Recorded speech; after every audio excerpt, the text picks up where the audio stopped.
Hello everyone, అందరూ ఎలా ఉన్నారు? నేనైతే చాలా బాగున్నాను. నేను మీ శ్రవంతిని, BS Krithik. Thank you for watching. ఈ వీడియో నచ్చినట్లయితే లైక్ చేసి సబ్స్క్రైబ్ చేయండి. స్కిప్ చేయకుండా చూడండి, చాలా బాగుంటుంది. సో మా ఊరైతే వచ్చేస్తున్నాను. మా ఊరు దళైవలస. సో పార్వతీపురం నుంచి మేము ట్రైన్ దిగిన వెంటనే దళైవలస అయితే వచ్చేస్తున్నాము. చూసారా ఆ కొండలు, వాగులు, చెట్లు ఎంత చక్కగా ఉంటుందో. ఆ పచ్చదనం మాకైతే ఏ సిటీలో కూడా దొరకదు. ఇంత ప్రశాంతంగా వాతావరణం ఎక్కడ ఉంటుందంటే అది మా దళైవలసలోనే ఉంటుంది. చాలా ప్రశాంతంగా ఉంటుందండి. మొత్తం గ్రీనరీతో నిండిపోతుంది. అస్సలు చాలా బాగుంటుంది. ఆ కొండల మధ్యలో ఆ గాలి చాలా చక్కగా ఉంటుంది. మేమైతే ఇంటికి వెళ్ళిపోతున్నాము. సో ఇంటికి ఎప్పుడెప్పుడు వెళ్తామని వెయిట్ చేస్తున్నాము. సో ఇంటికి వెళ్ళే దారిలో ఈ వీడియో అయితే నేను తీసిన. ఈ వీడియో నచ్చినట్లయితే లైక్ చేసి సబ్స్క్రైబ్ చేయండి ఫ్రెండ్స్. ప్లీజ్ ఫ్రెండ్స్, స్కిప్ చేయకుండా చూడండి ఫ్రెండ్స్. స్కిప్ చేయకుండా చూడండి, మర్చిపోకండి. మీకు నచ్చినట్లయితేనే చేయండి, లేదంటే వద్దు. ఓకేనా? సో ఇప్పుడైతే వీడియోలోకి వచ్చేద్దాం. సో మేమైతే ఇంటికి వచ్చేస్తున్నాము. చూసారా తోటలు, ఫుల్ మామిడి తోటలు, జీడి తోటలు, మామూలుగా ఉండదు. సో నేను పండగని చెప్పి మా అమ్మాళ్ళ ఇంటికి వెళ్ళాలని చెప్పి ఇంకా తోటకు వెళ్ళలేదు, కానీ తోటకు వెళ్ళి మామిడి పళ్ళు తినాలని ఆల్రెడీ ఫిక్స్ అయిపోయినా. సో మా అత్తయ్యతో పాటు వెళ్ళిపోతా మామిడికాయలకి. ఇప్పుడైతే ప్రస్తుతానికి ఇంటికి వెళ్ళాలి. ఇంటికి వెళ్ళి పూజ చేసుకొని తర్వాత మిగతా పనులు చూసారా ఆ పెద్ద పుట్ట. ఆ పుట్టను ఎప్పుడు చూస్తూ ఉంటారు మా పిల్లలు. అమ్మ పెద్ద పుట్ట వచ్చిందంటే మన ఇల్లు వచ్చేసింది, సో చెట్లు వచ్చేసాయంటే మన ఊరు వచ్చేసింది అన్నట్టు ఫీల్ అవుతారు.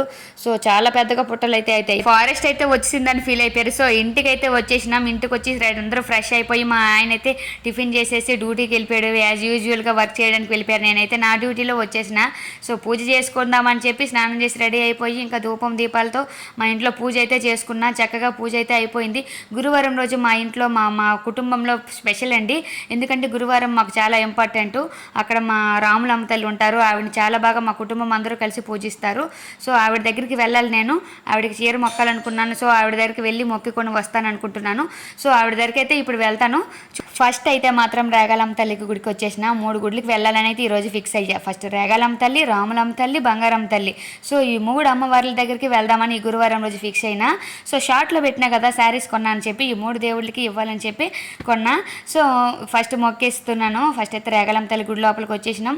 ఇంకా మొక్కేస్తున్నాం. చూసారా ప్రతిమలు ఏమీ ఉండవు. సో చెక్కలతోనే అవినైతే చేస్తారు. పెద్ద పండుగ రోజు ఇవైతే వీటిని పూజిస్తారు.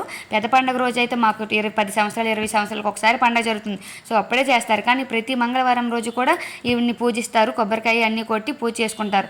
ఏ గుడిలో అయినా ప్రశాంతంగా పూజ చేసుకుంటారు. చూసారా క్లైమేట్ ఎంత బాగుందో. మేము వచ్చిన రోజు ఫుల్ వర్షం పడిందండి. అందుకే రోడ్లు అయితే చాలా మెత్తగా, మొక్కలు కూడా చాలా ఫ్రెష్గా ఉన్నాయి. ధూళి కూడా లేదు ఏ మొక్కల్లో. సో ఆ పూజ అయిపోయిన వెంటనే మేము మా రాములమ్మ తల్లి దగ్గరికి వెళ్తున్నాము. చూసారా మా రాములమ్మ తల్లి దారి ఎలా ఉందో. మా కళ్ళాలు ఇవి. మా కళ్ళాల నుంచి అలా స్ట్రైట్గా వెళ్తుంటే మా రాములమ్మ గుడి వస్తుంది. అక్కడైతే పూజ చేస్తాము. బురదలు అయిపోయి వాటర్ ఎక్కువ వచ్చింది కదా. సో దానివల్ల నడుస్తూ గురువారం రోజు మా వాళ్ళు మాత్రం మా కుటుంబం అందరూ కూడా రాములమ్మ పేరెంటాలు మా అమ్మమ్మ అవుతారు. ఆ పేరెంటాల దగ్గరికి వెళ్ళి అందరూ మొక్కుతారు. సో కొబ్బరికాయ దీపాలు అయితే చక్కకుండా జరుగుతాయి. నేను 3 గుడికి వెళ్ళి వచ్చాను. రాములమ్మ తల్లి గుడి దగ్గరే చాలా దీపాలు వెలిగి ఉన్నాయి. నేనైతే అదైతే ఫస్ట్ అబ్జర్వ్ చేసిన. చాలా బాగా అయిపోయింది. చూడండి అక్కడ ఒక ఈత చెట్టు ఉంది. ఏమండి ఈత పళ్ళు తెంపదామండి అని చెప్తే, నువ్వు ఇప్పుడే వీటితో నాకు వర్క్ ఉంది, నేను ఈత పళ్ళు ఇప్పుడు తెంపలేను బాబోయ్ అని చెప్పినారు. సరే పద వెళ్దాం, తర్వాత తెంపుకుందాం అని చెప్పి అనేశారు. సో ఇక్కడైతే మట్టి పనులు చేస్తున్నట్టున్నారు. పక్కన చూసారా బంటాలు తవ్వారు. ఇక్కడైతే మట్టి పనులు చేస్తుంటారు. ఏదో మా వాడైతే స్విమ్మింగ్ పూల్ కట్టినట్టున్నారమ్మా మన కోసం అంటున్నారు మా పిల్లలు. సో కడదారులన్నీ అన్న వెళ్దురు. First స్విమ్మింగ్లో swim చేద్దరు. చూసారా ఆ బంటాల్లో ఎలాగ వాటర్ నిండిపోయి ఉందో. అక్కడైతే వాటర్ ఫుల్ అయిపోయింది. ఎందుకంటే ఆ రోజు ఫుల్గా వర్షాలు పడ్డాయి. సో రావే బాబు చాలు వీడియో అంటున్నారు. మా వారైతే చిరాగ్గా ఉన్నారు. సో నేనైతే ఊరుకోను కదా. మా రాములమ్మ తల్లి దగ్గరికి అయితే వచ్చేసిన. పూజలు అయితే అయిపోయాయి. ఇంకా పూజ చేసుకున్నా.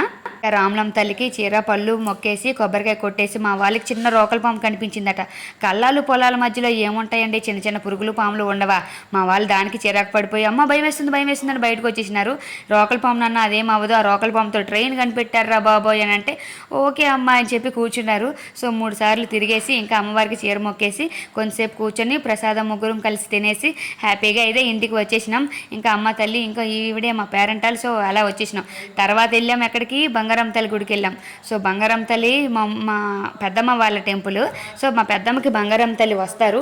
అది వినాయక చవితి తర్వాత రోజు బంగారం తల్లి పండుగ చేస్తారు. లక్షవారాలు అంటారు. సో ఆ పండుగ చాలా బాగా చేస్తారు. ఘటాలు కూడా మొక్కుతారు. ఊర్లో చాలా మంది వరకు ఘటాలు ఘటాలు పూజిస్తారు. నేను కూడా మా పిల్లలు పుట్టేటప్పుడు ఒకసారి ఘటం మొక్కాను. సో కడుపుతో అదే ఉండేటప్పుడు మొక్కాను. నేను కొంతసేపు పట్టుకున్నాను, మా వారు కూడా ఆ మొక్కను తీర్చారు. సో చూసారా, దేనికి కూడా ప్రతిమలు ఉండవు గుడిలో, అందరూ చెక్కలతోనే చేస్తారు, చాలా బాగా చేస్తారు. మేమైతే చీర మొక్కేసి ఇంకా కొంతసేపు ఉండి వచ్చేసిన. కానీ చాలా గుడికి వెళ్ళేటట్లేరు, చాలా దూరం ఉంటుంది, అది కొండ పక్కన ఉంటుంది. సో అది పండగ రోజే వెళ్తారో ఏమో, ఎప్పుడెప్పుడు వెళ్తారో తెలీదు. అక్కడైతే మాత్రం చిన్న చిన్న పురుగుల్లాగా వర్షాన్ని కదా ఆ పొలాల మధ్యలో కప్పలు వచ్చేసాయి. కప్పలుంటే ఆటోమేటిక్గా పాములు వస్తాయి కదా, సో పాములు వస్తాయి ఏమైతే భయపడ్డాము. సో మేమైతే వెళ్ళలేదు. ఇవైతే ఈ పువ్వులు అయితే మా ఇంటి దగ్గర తెచ్చుకున్నాము. చాలా బాగున్నాయి కదండి, బ్లూ కలర్ పువ్వులు, శంఖం పువ్వులు. ఇవైతే చాలా బాగుంటాయి. పువ్వులతో పూజ అయితే అయిపోయింది.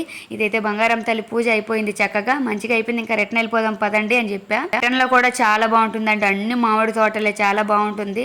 ఏమంటే ఆపండి తెంపుదామనంటే ఇప్పుడేంటి ఇక్కడ అసలు ఎక్కువ ఎవరు ఉండరు, కొండలే ఉంటాయి. సరే పద, ఈ ప్లేస్లో ఎవరు రారు, మనం వెళ్ళిపోదామని చెప్పి వెళ్దామని చెప్పి వచ్చేసినాం. చూసారా, పండగ అయ్యేటప్పుడైతే ఈ గుడి చుట్టూ 3 సార్లు ప్రదక్షిణలు చేస్తాము. అందరూ ఘటాలతో కలిపి తిరుగుతారు. బంగారం తల్లి గుడి, ఈ గుడి చుట్టూ తిరిగి కొండలతో ఘటాలు అయితే చాలా బాగా పూజిస్తారండి. ఆ రోజు పండగ అయితే చాలా బాగా జరుగుతుంది. అందరూ మిస్ అవ్వకుండా వస్తారు. వినాయక చవితికి వచ్చి ఇంకా ఆ పండగ వరకు ఉండిపోతారు అందరూ. ఇంకా గేమ్స్ కూడా పెడతారు, చాలా బాగా చేస్తారు. చూసారా, మేమైతే ఈ గుడి చాలా బాగుంది కదా. ఇక్కడ కూడా ప్రతిమలు లేవు చూసారా, శివపార్వతుల ఫోటోనే పెడతారు అన్నిటికి. ఈ చెక్కలతోనే అమ్మవారి రూపులు అయితే చేస్తారు. ఇవైతే చాలా బాగా చేస్తారు. వీటిని అయితే లక్ష్మీవారం రోజుచే బాగా అలంకరిస్తారు. సో ఈ వీడియో అయితే బాగుంది కదా ఫ్రెండ్స్, చాలా బాగుంది కదా. మా ఊరు పేరెంట్ తల్లి వీళ్ళ ముగ్గురు, రేగాలమ్మ తల్లి ఇంకా రాములమ్మ తల్లి, నేను బంగారమ్మ తల్లి గుడికి అయితే వచ్చేసిన. చాలా బాగుంది, నాకైతే చాలా బాగా నచ్చింది. Thank you.